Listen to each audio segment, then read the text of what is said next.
There we go. I accidentally hit the wrong button. I was wondering if I was just talking to myself. I was. I hit record instead of go live. How you guys doing? It's Thursday, and this is what we do. We hang out. I ran a poll yesterday that I found very interesting, and I wanted to go over the results with you guys and just kind of see what's going on, and then talk about the plummeting of the used market. And everybody has their own opinions on that. But then in line with that, why it's not motivating to sell at all, because it's not just the fact that your gear has gone down in price. It's all of the fees and everything just makes it not worth it.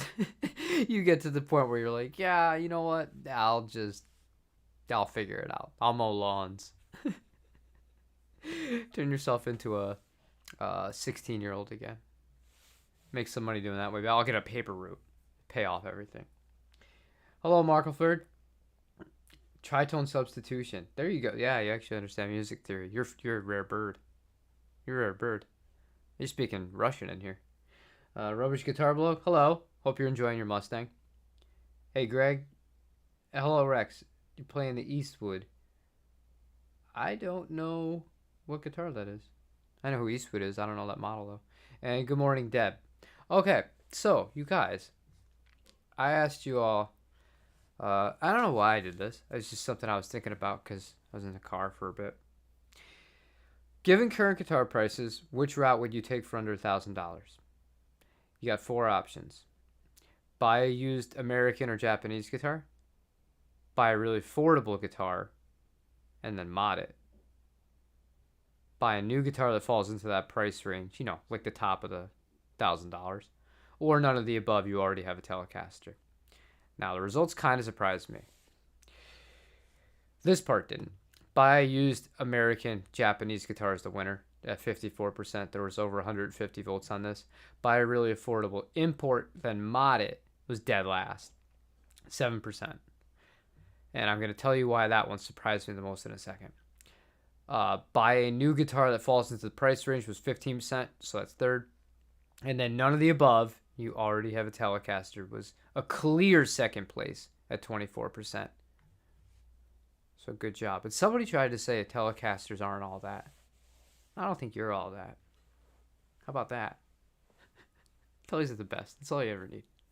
But what I wanted to say and why I thought it was interesting, because everybody always talks about mod platforms and cheap guitars, and being somebody who does so much with the Jaguar and the Jazzmaster, the classic vibes are so popular, and you can't go a day. I bet you if you want Reverb right now, you could find a handful of them on just pure impulse searching around, where people take these guitars that are okay, and then they dump in enough money that they could have just bought a Japanese one, but it's fun for them.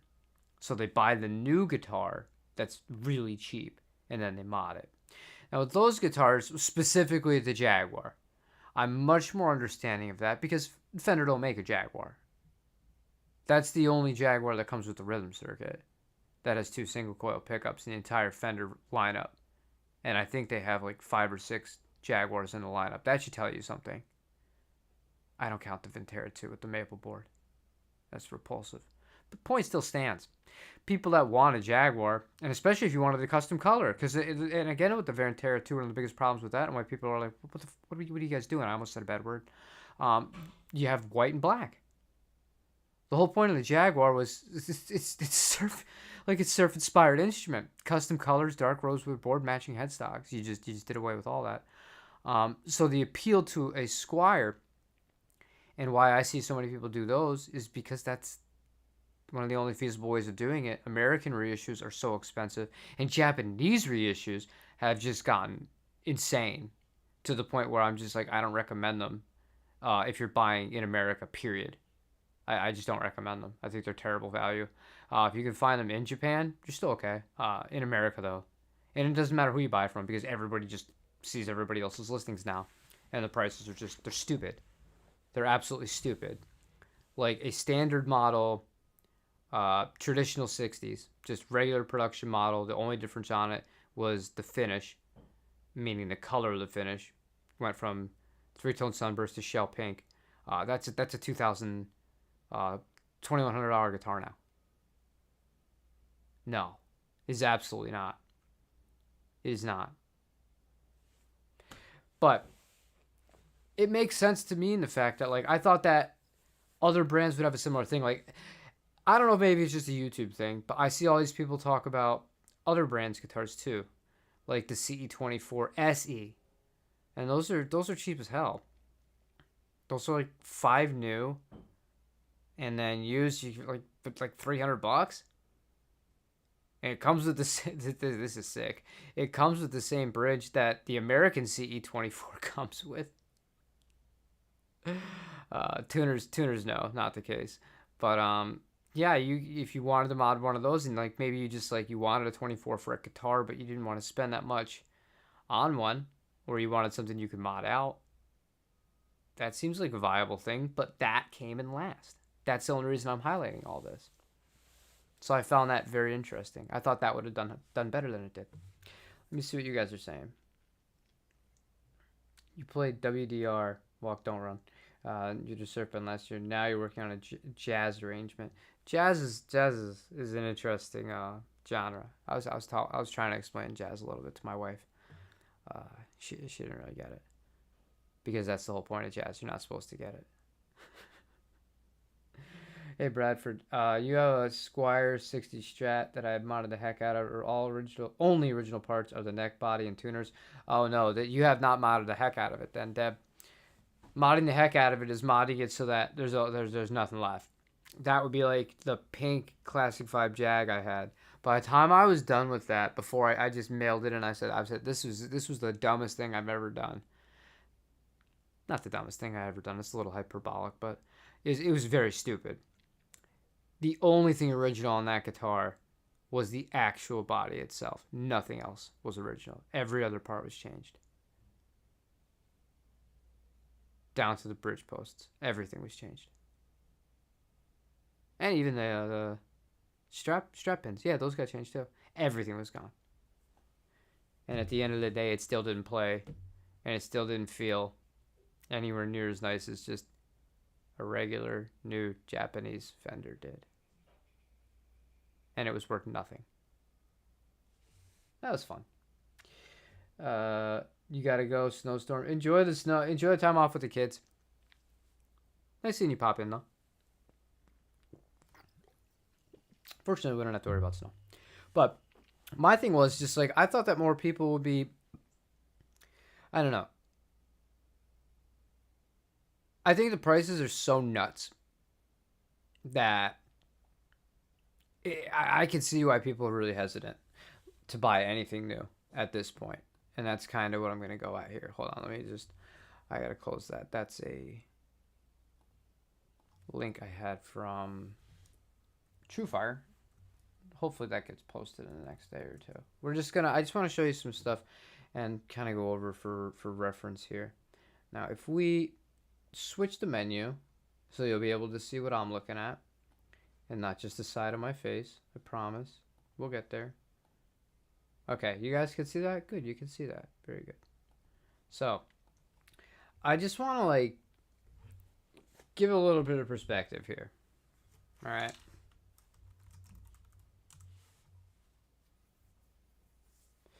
Outside of the limited edition ones, because these are an enamel. These ones are $2,000, right?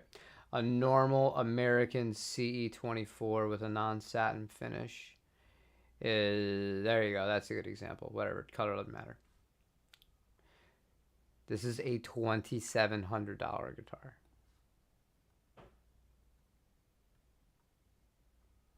And I don't think it matters what color I click on. Purple's cool though, so we'll click on that. Yeah, that's a $2,700 guitar now, new. Those have gone up so much in price. And then if we go, now I'm gonna have to do a little bit with the filters here. We're going to price. We'll make it minimum of 1,000 so I can erase all the CE24s. And there's a few I'm following right now because I want to see how low they'll go. $12.95 gets you an American one. On average, though, 14's not like obscene. Yeah, okay, so for under 14, 1, 2, 3, that's an old school one. That's a real deal. Like my CE22. 14, 14, 1375, 13, 12, 1445. That one has 5708s in it. And then hard showcase 1500. I mean, that's an insane drop off. Now, if I go to, say, I don't know, Fender American Professional to Telecaster. So with that guitar, $26.99 and then tax. Oh, you know what? I see why my Sweetwater rep gets frustrated with Fender guitars. They're always on sale. They're just forever on sale. I can't make that analogy with them. That just totally killed my train of thought.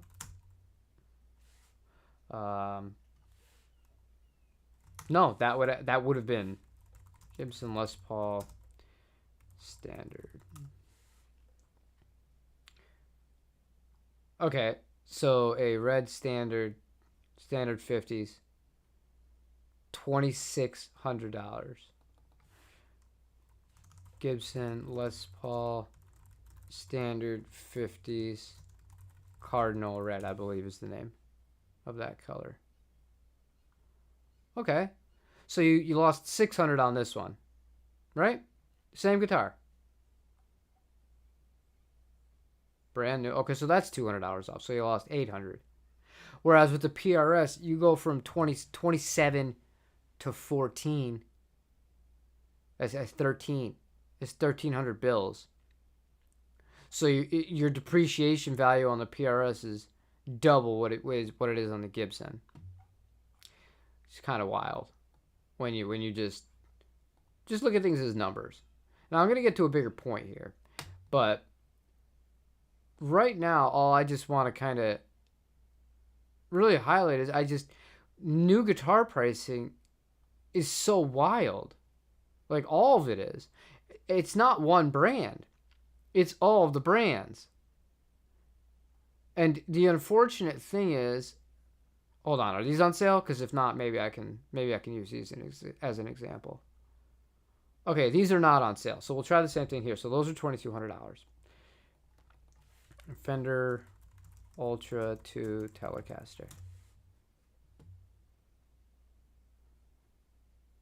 Man, a lot of people want that. 1,300 or 1,700, 3 people.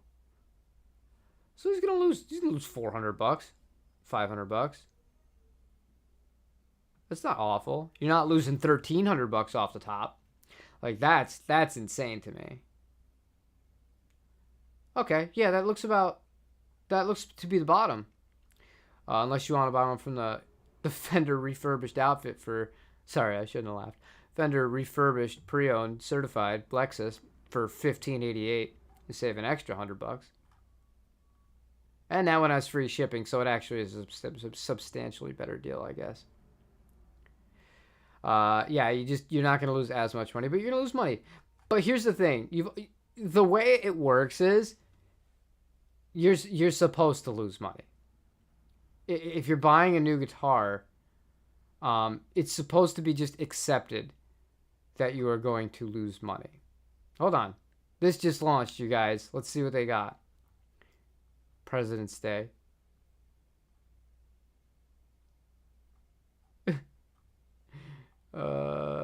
I don't see anything that immediately pops out to me. But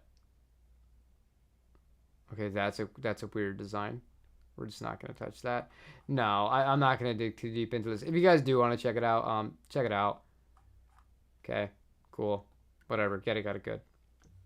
But then, if we go to 24 SE, this is where it's just like, this is crazy pills to me. Like these guitars, these Indonesian guitars with the GMB pickups, these are 1029, right? All right, so they're 1029. If I go to S2 custom 24, Low to high. 950, 995, 1,000, 1050, 850, 1050, 1099, 1099. So not hard to find one under $1,200, and it's actually you have a few options that are going to cost even less. And that one has Dunkins in it. Yeah, it does. That one even has Dunkins in it. Then the Indonesian-made brand new one.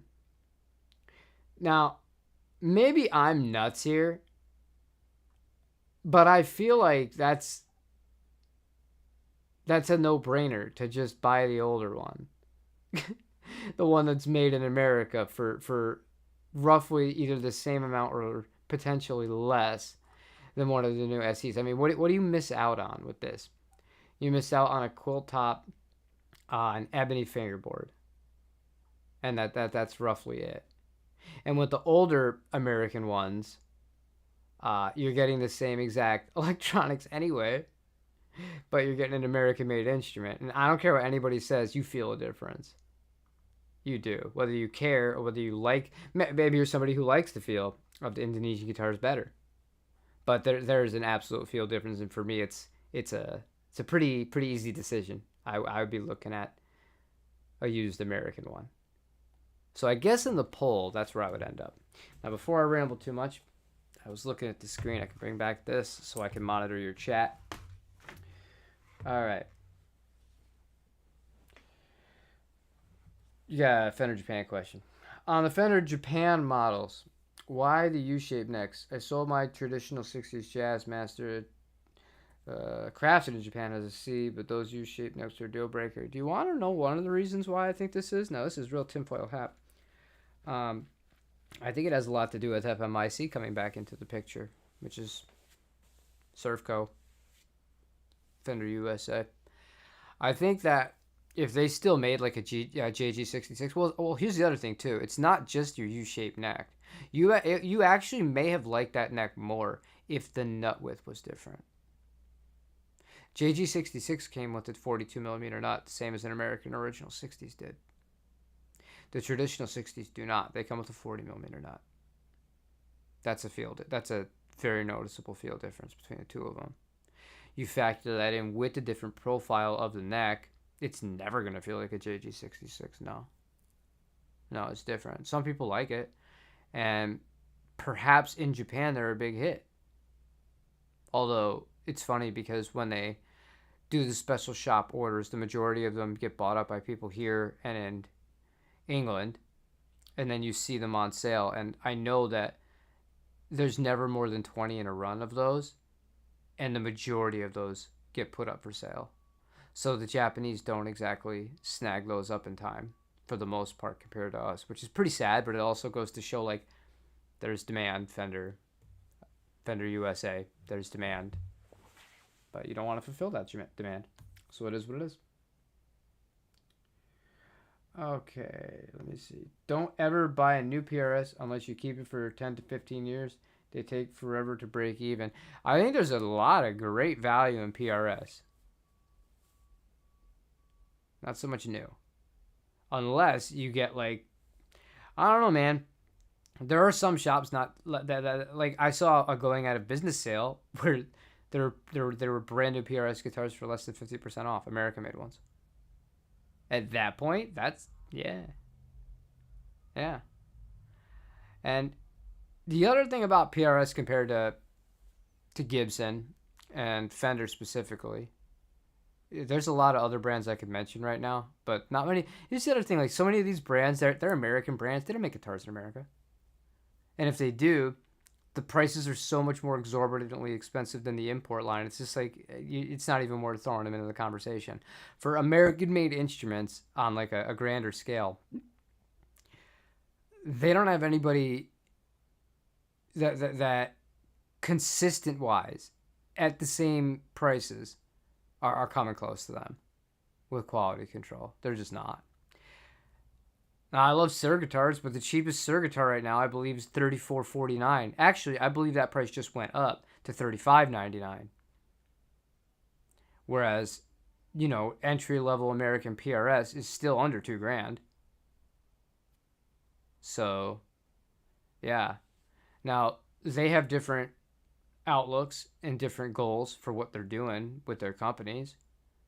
But like quality control wise, like those two to me are like Sir is quality control, Sir, and the feel of Sirs, they're to die for. But they don't make as many of them, and they cost you a freaking fortune. And yeah, you have the option of buying a PRS that costs the same amount as one of the normal Sirs for sure. But you also have a lot of more affordable options that are American made. So PRS are kind of an anomaly in that sense, because Fender's quality control is just atrocious. Gibson quality control is very hit or miss. I don't know. I also, one of the reasons I have a problem with buying those brands new now is because for the prices that they charge for these things, I expect everything to be done right, and I know from experience it's just more often than not it's not going to be. So if you're gonna keep upping the prices, then you need to make sure that people are getting like quality products that are ready to go, that they don't need to immediately bring into attack or have skills plus tools to be able to fix any problems. I think that's crappy. That's crappy. There's no other way of saying it. That's just my own opinion. You picked up a Squire Mascus last week. Any experience with that model? It's not for me. It's not really a Jazzmaster. Um, the pickups are super.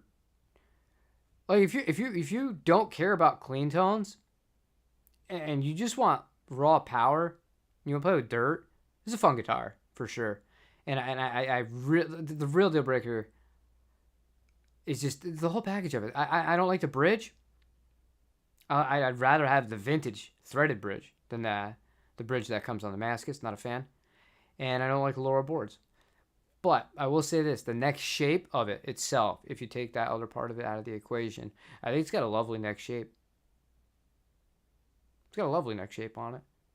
And for people who like want to play like a certain style of music that is leaning towards more aggressive, like you're not worried about clean tone, and most importantly, you don't care if it does traditional Jazzmaster sounds because you're not going to do it. They're fundamentally different pickup designs. Then they're great. That's why they're so popular. But they're just not for me. That's why you've never seen me with one of these on these channel. I've given them a lot of tries. Was tempted by the Amethyst Gritch 638. Yeah. I if I speak, I'm in big trouble. If you cut that price in half, the sale price, I'd still be on the fence of thinking whether or not it was worth it or not to me, like value wise. It's just not great. If they're blowing them out at half price, but then you have the used price and you can get out. Oh God, yeah. Well, you also bought a hollow body piezo. That was half your problem right there, man. Those are not super sought after PRS guitars. Those are more nichey. Those are a little bit harder to get out of. I have a friend that it took him 2 years to sell his. He got his price, but it took him 2 years. And then the finish is so important on PRS guitars. Have you not played it? Because you can't play a PRS, right? You have to just look at it. You can't have a single speck on the thing. I'm not following that rule really well.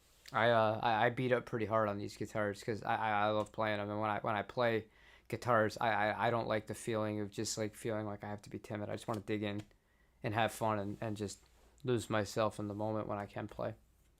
But to PRS people, they're yeah. A lot of those people, they want like half price off if your guitar so much as had a hair touch it at one point.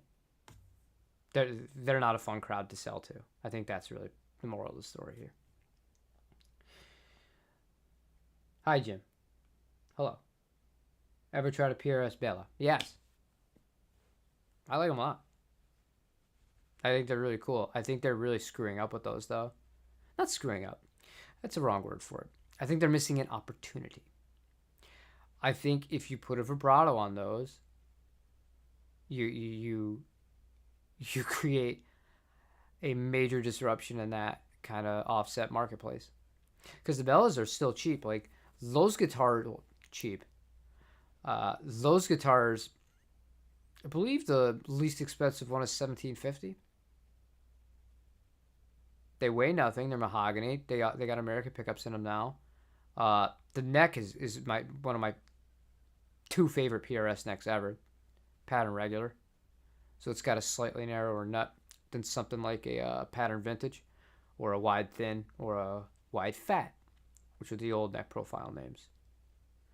Uh, the body sits in really close, so what happens is the neck is more recessed into the body on the Bella, so the neck feels really close to you. So if you play a Jaguar, that guitar feels amazing. The problem is they don't come with a vibrato. And the way that the bevel works on the Bella, like if it was a core model where you didn't have the kind of German carve so close up here, let me load one so I can kind of show you guys what I'm talking about here. Okay. I want a gloss one because it'll be, well, I mean, for this example, I want a gloss one because it'll be really easy to accentuate what I'm talking about here. Okay. So we're looking at this guitar. In theory, what you could do is you could modify the bridge so that you could leave the bridge alone for the most part, but then it would just go through into a vibrato system. The problem is two things. One, look at the corner of the pick guard and where it ends. Okay?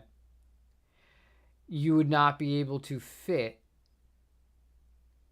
a Jag Mastery offset vibrato onto that guitar. You wouldn't be able to do it. There's not enough clearance there, so you couldn't do that. But then if you wanted to do a Bigsby, look at the shape of the bevel. Notice how it curves and it goes downwards like that. You wouldn't have a level place for it, and then you're still going to run into the same problem where the pickguard is. Years ago, I believe it was Vernon Reid from the band Cult of Personality. They made him a Vela that had a trem on it. Now, maybe that's the way to do this, but I feel like if this guitar with the offset body, because it really is, this is a feel instrument. If you've never sat with one of these guitars, you won't get it. But if you sit with one, like this has such an awesome playing experience. And they're so light. Like that was a semi-hollow. And that was 513. Okay, you don't have any of those in stock. Let me. Do you have any of them in stock? 515. And this one does not have the F hole in it. All right? 5 pounds, 15 ounces. But we run into the same problem. The only way you're getting any sort of vibrato on this is the PRS patented tremolo, I believe. But then you're also going to have to, you're going to have to route out the back of the body. So my point is, to the people at PRS, you have a really cool offset guitar here. Maybe modify the pickguard a little bit and modify the carve so you could fit an offset vibrato on this. You would clean house. Offset players wouldn't even know what to do with themselves, having come from so many Mexican and American and Chinese and Indonesian made Jazz Masters and Jaguars. They'd be like, wait, what? I mean, we can have an offset guitar that's not like $10,000, that's actually like put together well, that doesn't need anything replaced on it. You're kidding, right? No, we're deadly serious. You can do that, but as of right now, you can't. But that's the only complaint I have about the model. I think they're super cool guitars. Super cool guitars. I'd like to have one. It's just, it's not practical. If it had a vibrato, it would be much more practical. I think I'd rather have that with vibrato than the CE22. And that comes down to the fact that it's about 2 pounds lighter. Okay, agree with your assessment on the JM. Love the dirty tones. The cleans leave a little of the desired. Lower board is nice and dark, but I've seen some super dry and light. I believe that. They sound great with gain. And obviously, if you're listening to that style of music where you're inspired to want to buy his guitar, you're gonna like gain too. So like with not just distortion but with fuzz, Damascus does a really good job too. It's just not a jazz master. Like if you buy it expecting it to sound like a traditional jazz master, you're gonna be really disappointed. And then personal preference, I want if I'm buying a jazz master, I want it to sound like a jazz master. So it just wasn't it's just not a good fit for me. But I totally understand why people love them. I really do. And they're not that expensive. I mean, that's another thing that you can say.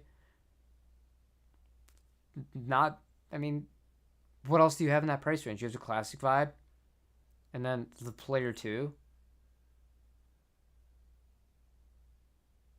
Actually, I don't know which one I would pick between a player 2 or the Damascus. I think I might lean more towards the player 2. We'll see. Uh, Gretsch cut rate models at GC are hot garbage. I don't like any modern Gretsch unless it's made in Japan. I have not played a non-Japanese Gretsch that I thought was worthy of anywhere near the price they were asking for it.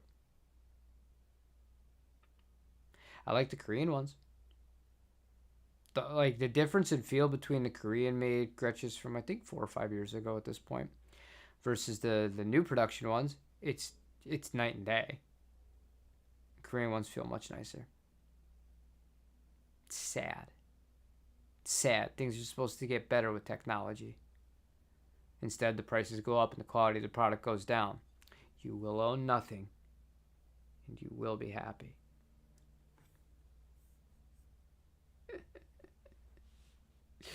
Hi, gang. Can't stay. Just want to say hi. Question: should I be looking at inline tellies if you already have a regular one? What's the difference? I mean, no, you shouldn't, Stan. If you have a telly you already love, don't buy a thin line telly. I mean, I love Telecasters, but there's no like. Well, you know what? Here I am about to contradict myself in a way. It's worth it if you can get a very different set of pickups in it. If you just want the same telly layout, no, it's very redundant at that point. But part of the reason why I like my super thin line telly deluxe is because it is such a breath of fresh air from my regular just vintage telly. Because it's got the Lollertrons in it and it's a semi-hollow and the bridge is different. So it has like a completely different sound despite the fact that the feel and the playability is pretty familiar. If you're looking at a telly that's like very different in those aspects, sure. But if you're just looking at a straight comparison and the only difference is the F-hole, save your money. See?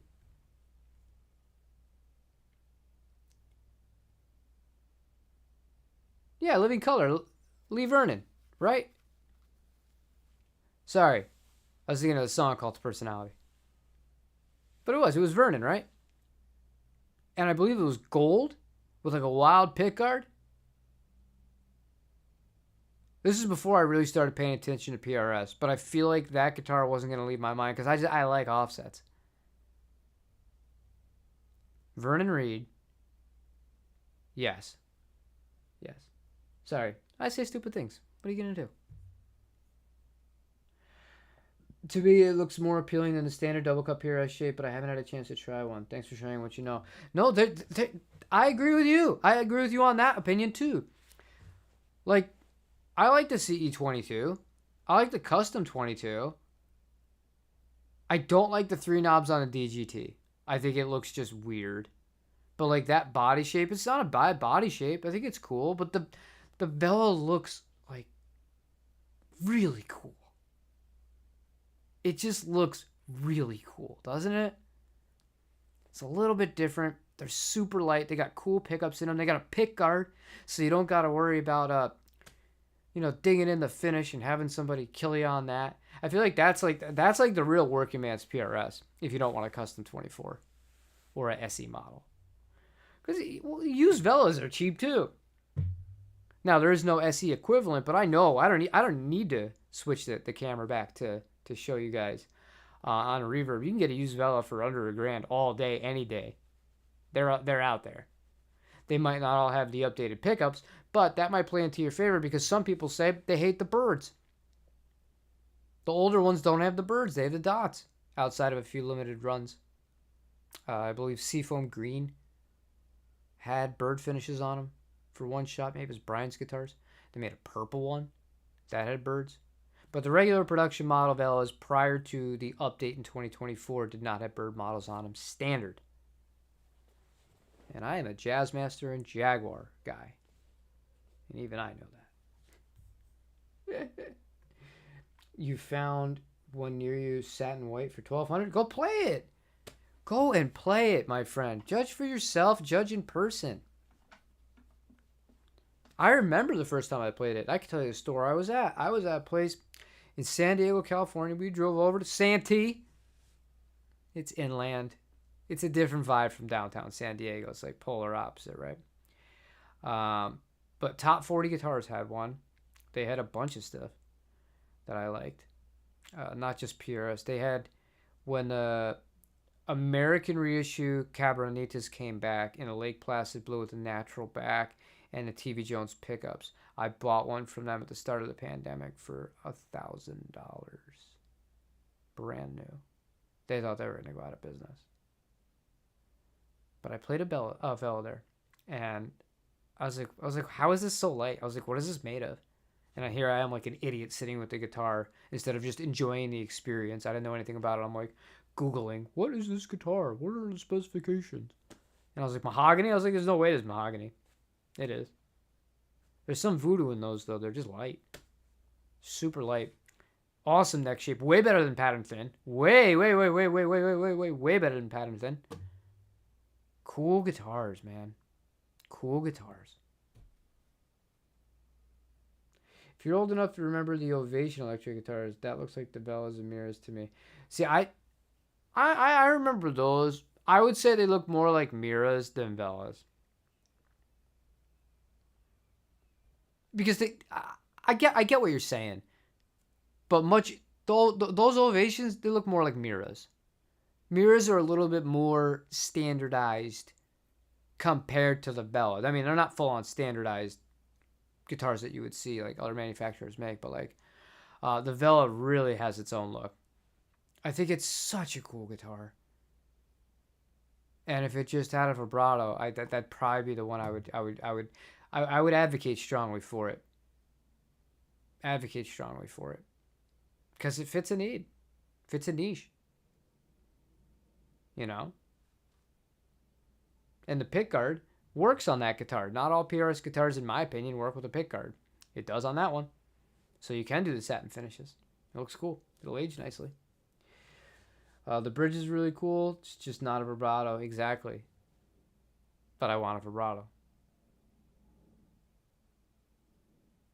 That'd be a fun but expensive experiment. See, I don't make anywhere near enough money on YouTube to justify this. There's no way. It is funny. I was talking to two people that went to NAMM. Similar channel size. Now I'm gonna break down some inside baseball.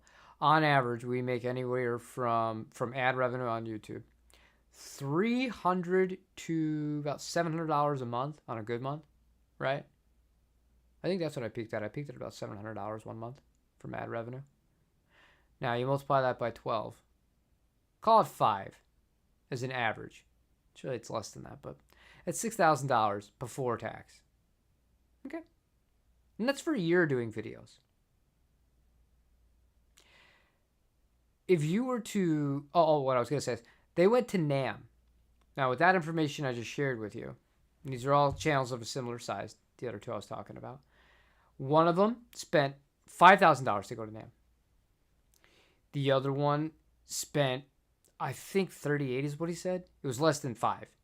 But it was still like... But he didn't stay the whole time. He only went for 2 or 3 days. But he spent $3,800 as a YouTuber because it was smart to go as a whatever. Now, $3,800, man, that's like your year's worth of work. So all the videos you uploaded were to go on a vacation that isn't a vacation that you went by yourself with to talk to other people about doing YouTube. Yeah. When it's presented to you like that, it's a little bit different. I know we all get a lot of slack, like, well, YouTubers are the worst. They're just chills. They're just this. No. A lot. Some are for sure. But a lot of us, or if the people that try to do this is the honest way, no. No, we're getting crushed. But what I would do is if I was actually making money on this, like, I really would, because it would be amusing to me and it would be fun and it would be different. I would buy one of those guitars, those PRS Bellas, and I would find a way to get a vibrato to work. I'd film myself going to luthiers, like people that hand make guitars, be like, let's figure this out, let's do it. Maybe I'd go to Maryland and I'd be like, Paul, figure it out. Like, and I don't want to talk to your assistant, I want to talk to you, and I also want to ask you how the hell you had the audacity to say the treble pickup on a vintage Stratocaster was worthless or useless. I think that was the word he used. Smile while I say it. Me and him were like we're two sides of the same coin. I think that's why it would be funny. With our hearts on our sleeves. But I'll call him. I'll call him out. If you had the dough to spend, oh my God, would you go for a pre-CBS Music Master or a JG66? That depended if I would wanted the Jaguar or not. Do you really want the Jaguar, or do you want the guitar that's the better value? That's what you got to ask yourself. Do you want the guitar that potentially might be worth a little bit more money? I'll give you a hint about Duosonics, Music Masters, and all those sorts of other little oddity guitars outside of the Mustang. Actually, you can throw the Mustang into this. Those are not worth much money used. Outside of the ones because a certain grunge player played some, Mustangs are not worth very much money. You can grab a vintage Fender Mustang in decent shape for not much more than a Vintera all day and in clean shape. Okay? Now, Music Masters, there's never going to be worth much unless you have like one of the first years and there's literally nothing's been changed on it. No. So, stop looking at things. Well, I'm not going to tell you what to do, but the philosophy I would tend to try and preach a little bit more here. Buy what you actually just want. And the best way to find out what you really want is to play them in person. Just buy what you want. Don't give a shit about, I should have bought this then because it's going to be worth 10 times as much money in 10 years. Who cares? Make that money somewhere else. Music is not supposed to be just about money. You buy the guitar that you connect with the most, and that makes you want to play and write, man. That's all. And that fits your budget. So if you want a Jaguar, who cares if it's modern? Buy a Jaguar. JG66 are great guitars. If you like the shorter scale length, you want one of those older vintage Music Masters Duosonics, do it. I've seen a bunch. I saw one that was refinished in surf or seafoam green. I believe they only wanted like $12.50 for it. The pickups were swapped. The only thing that was original on that guitar was the body and the neck. But still, $12.50. It's a lot cooler than just buying a reissue for around the same price. All right. I want to try out a Sur sometime. This new 2025 modern antiques look dope. Sure is a new short scale. Can't remember the name offhand. That means bear. I don't know why you would name a short scale guitar Bear, but that's also his name on the gear page. So maybe he's just got a thing for bears, or maybe that's his nickname. Mr. John Sur himself, that is. Surs are not that much different than PRS high end as far as how much like the value just goes to those that really weigh that into their decisions when they're buying guitars. I guess that's worth considering. The problem with their short scale is it's not a true short scale. When I talk about short scales, I want a Jaguar scale length. I want 24 inches. I don't want Gibson scale length. At that point, I'll be happy with the PRS scale length. Like, I don't think of the Gibson scale length as short scale. I don't think of the 594. I don't think of that as a short scale. And 24 is still not even the shortest scale length Fender offered. At 22 and a half. That's a short scale. But there's some cool stuff out there. There's some cool stuff out there. 2.5K is good money for a vacation. Music Masters look weird. They do look weird. They do look weird. But I don't know. I think they're kind of cool. The reason I've never had any interest in those is the lack of the sliders on a lot of them. Some people mod them out and do that. But it's also why, like, the American Performer Mustang, I was excited for that guitar when it was announced and when we heard it was coming. I was really excited. I was just like, oh my god, like, I finally can get like a modern Mustang that I can gig and not feel bad about. That's not Japanese and it's American. It's not routed to fit the sliders. It's just a 3-way toggle switch. Like, they don't like me, Fender as a company. And I take it all very personally, as you could tell from the videos and the over-dramatic, the melodramatic opinions I have in regards to Fender. But it's because I love Fender. And I'm just disappointed. Disappointed where they've gone. Hi, Sean plays guitar. Hey, guys. So, sounds like an old radio voice, even though I didn't hear you say it. I heard it in my head that way. What's the best place to look for a vintage Mustang on Reverb? Seems like they're more than that. You don't have to worry too much about, like, fakes, dude. Especially with Mustangs. I think a lot of people get worried about fake instruments. Here's the thing. Reference what I just said about how even the vintage ones, they're not worth that much money, right? Look at it from somebody who's a con artist perspective. If you're going to spend all that time making something that's fake and, you know, like creating fake stamps and buying all like some of the parts that like will pass as vintage, because they are, like potentiometers, control plates, things like that, right? Wouldn't you be better off doing it on a model that's going to sell for more and make it more worth your time? Like an older Strat, an older Telly.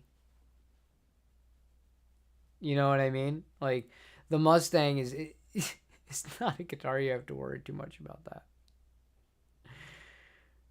Yeah, and the same thing for the Duosonic, the Music Master, stuff like that.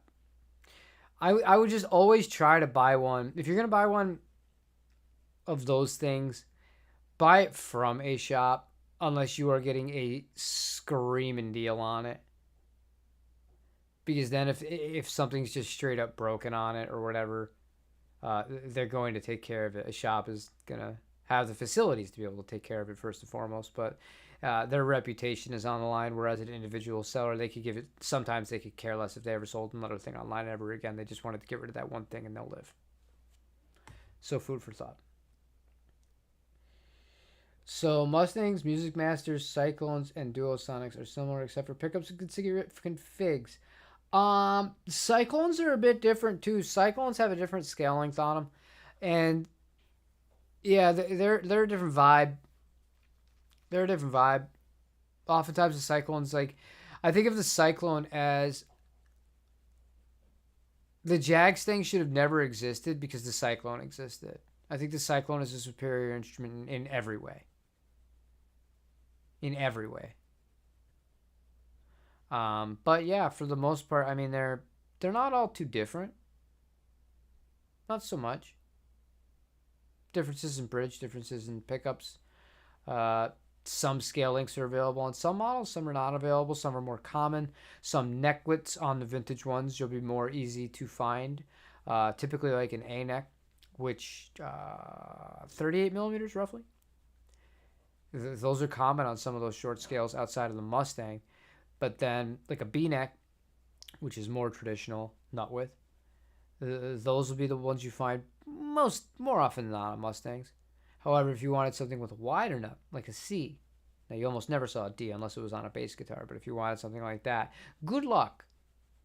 Good luck. You'd have something very rare on your hands if you found like a Duosonic with a C neck. And if you don't know what I'm talking about, on vintage Fender guitars, they would have a letter on the heel to let you know which neck carve it was as far as the thickness at the nut, which impacts how the guitar feels and how the guitar plays. The more you know. Star shooting across the stream. The market is not good, very saturated, but I'm not on Facebook anymore, so I don't see it as much. Is Craigslist a viable option? I don't sell. I won't do any of that stuff. If I'm honest with you, Staley, I don't trust people. In desperate times, I would rather take less money and sell online and just not have to deal with any potential shenanigans than deal with people, unless I had my own store. Or what I'm about to say is going to sound contradictory, but or if I was back living at home in San Diego, because that scene like pretty much knew each other pretty well, and so like buying offsets and stuff like that, like, and if someone was going to do something sketchy, it'd be really easy to catch them. Plus, I mean, people were really cool about like prices there and like just moving gear. It is a different vibe. Although, I mean, you're talking. I haven't lived in California in years at this point. This will be my 5th year in Florida. This will be my 5th year since we moved out of SoCal. That's crazy. Maybe with all the crap going on, actually, with some of the pictures I've seen of what's happening in San Diego, I'm very happy I'm not there right now. Less said the better. Just got the get the Fender Bronco guy in my first band we had, red one. That's one way of looking at it. The birds seem fitting for some of their models, particular ones with the flashy finishes, otherwise too plain for plain shapes and finishes. I like the birds with the I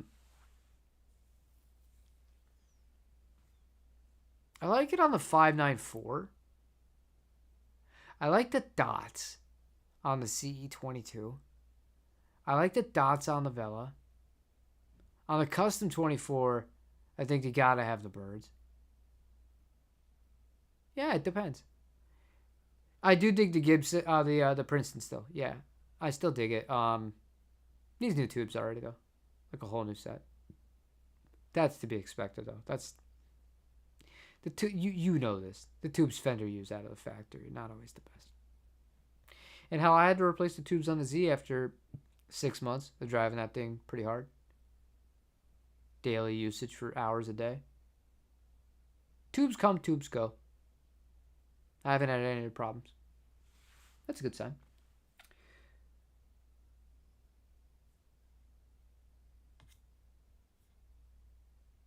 I missed one. Hold on.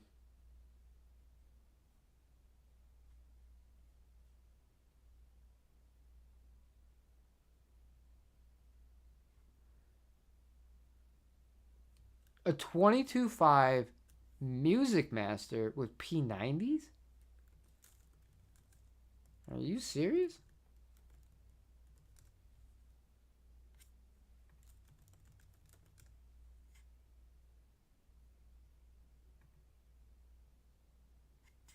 I'm trying to see just how that would look.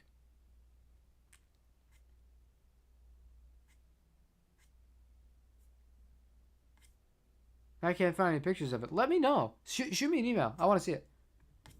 Okay, cool. Anyway, continuing onward. Sorry. Uh, Speaking of San Diego, do you know Aaron Bowen? Amazing guitar. He's a builder now? If we're thinking of the same person, do you play acoustic guitar? He had a cool hat. If I'm thinking of the wrong person here, I'm sorry. If I'm thinking of the right person, that's like a crazy way to remember somebody. Is that the right person? Let me know. I didn't know he was a builder. I want a 594. Not sure if I could get the SE or the S2 thin line. Very different. Very, very, very, very, very, very, very, very, very, very, very, very, very different. And not just the fact that one is made in America and one is made in Indonesia. It has everything to do with the fact that completely different neck profiles, first of all. You're talking about the pattern thin on the thin line S2. That's going to feel nothing like the baseball bat that's going to come on the SE. Yeah, that's the best way I can describe it. So if you like a thicker neck, maybe you'll be happy with the SE. If you want a really thin neck, the S2 is good. I really, for the most part, outside of the CE24, I do not like the pattern thin neck profile. Personally. On the McCarty 594, that's a really strange match to me. That's a very strange match. That guitar was like made for the pattern vintage. The body's a little bit thinner. Thin line. There you go. You modded with a P90. Oh, that's why I was really confused. I was just like, there's no way they made those with P90s. That's why I like stopped what I was doing on the stream and I looked. Okay, send me a pic. Fender offset Mustang 90 has 90s made in Mexico. Offset 90s. Wait a second. Didn't the modern player Mustang that have P90s that came in Sonic Blue, wasn't that a China guitar? Not Mexico. Or did they make a special run in Mexico also with P90s? Because I know there was a Chinese one of those that came with P90s in it. Because I played one and I hated that guitar. People, you know, it just makes me laugh. Like I've been talking to a lot of people that do YouTube, and it just like some of the complaints some other people have, and they're valid because like sometimes I think it too. It's just like, you'll never say anything bad. I'll say plenty bad.